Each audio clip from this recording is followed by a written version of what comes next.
என்னாச்சு இவனுக்கு? ஏதோ மந்திரிச்சு விட்ட கோழி மாதிரி இப்படி வந்து உட்கார்ந்துகிட்டு இருக்கா. எப்பவுமே இவனோட அம்மா தான் மூஞ்ச உருன்னு வச்சிருப்பா. சரி, முதல்ல என்னாச்சுன்னு விசாரிக்கலாம். டேய் சிவா, ஏன் காலையிலேயே இவ்வளவு டென்ஷனா இருக்க? ஏதாவது பிரச்சனையா? டேய் சிவா, என்னாச்சு? அவர் கேட்ட கேள்வி உன் காதுல விழுந்துச்சா இல்லையா? டேய் சிவா, என்னடா? சொல்லுங்கப்பா, என்னாச்சு? அப்ப இவ்வளவு நேரமா நான் பேசுனது எதுவுமே உன் காதுல விழலையா? என்ன மாமா பேசுனீங்க? டேய் சிவா, எப்பவுமே ஜாகிங் போயிட்டு வீட்டுக்குள்ள வந்தா ரொம்ப ரிலாக்ஸா வருவேன். ஆனா இன்னைக்கு என்னடான்னா ரொம்ப டென்ஷனா பதட்டமா வந்திருக்கியே, அதான் ஏன்னு கேட்டேன். ஒண்ணு இல்ல மாமா, வர்ற வேளை அந்த சக்தியை பார்த்தேன். அவ முகத்தை பார்த்தாலே என்னன்னு தெரியல, எனக்கு அவ்வளவு எரிச்சலா இருக்கு. சிவா, நீ ரொம்ப தப்பா பேசுற. நீ இப்படி பேசுற அளவுக்கு சக்தி ஒன்னும் அவ்வளவு கெட்டவே இல்ல. இன்னும் சொல்ல போனா நம்ம குடும்பத்துல இருக்கிற எல்லாரையும் விட சக்தி ரொம்ப நல்லவ. அவ ரொம்ப நல்லவளா இருந்த ஒரே காரணத்தினால மட்டும்தான் இந்த வீட்டுல அவளால இருக்க முடியல.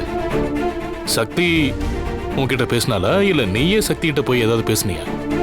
நான் எதுவும் அவகிட்ட பேசல மாமா, எனக்கு பேசவும் விருப்பம் இல்ல. அவ்வளவுதான் என்கிட்ட வந்து பேசினா.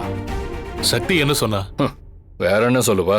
என் மேல எந்த தப்பும் இல்ல சார், நடந்தது எதுவுமே எனக்கு தெரியாது. காயத்ரி கர்ப்பமா இருக்கிறது உண்மைன்னு நம்பிதான் நான் போராடினேன். ஆனா அவங்க இப்படிலாம் பண்ணுவாங்கன்னு எனக்கு தெரியாதுன்னு திரும்ப திரும்ப சொல்லிக்கிட்டே இருந்தா. சரி, அதுக்கு பதிலுக்கு நீ என்ன சொன்ன?